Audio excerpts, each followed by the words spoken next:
U.S. Virgin Islands is an island down there south of Cuba, and what the big payoff here is that you can legally get a 4% tax rate if it's done right and all the stars align and everything qualifies, and still be part of the United States. But if you could walk us through some of the background on how this came to be, we can go from there.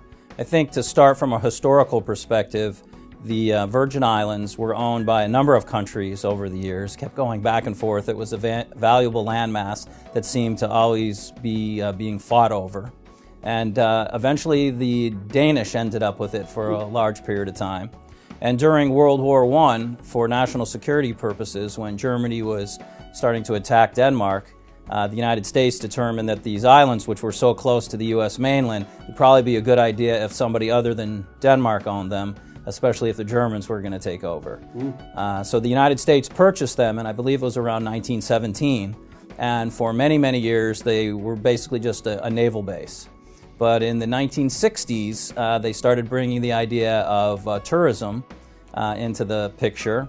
And at that point, they turned the actual government over to the local population to run the government. Well, in those early years, like any nascent enterprise, they had some difficulties and were quite regularly running deficits, which in today's world is sort of like the norm. But back then, it was a problem. And so the United States Treasury was collecting all the taxes down there. But then when the territory would run into a deficit, the Department of the Interior would have to write a check to make them whole and keep the territory sustainable.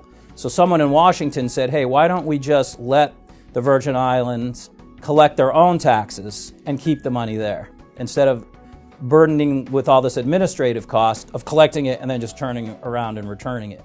So they created a mirror tax code for the U.S. Virgin Islands, and anyone who lives in the Virgin Islands or any entities, we don't pay tax to the IRS. We pay tax to the Virgin Island Revenue Bureau, and it's a mirror tax code. So at first blush you might say, well, if it's a mirror tax code, how are there any benefits? Well, the answer is because the money belongs to the Virgin Islands territory, the Virgin Islands legislature and governor can decide to waive any part of that since it's their money. And so they've had a program for a number of years where they will waive up to 90% of the federal income tax.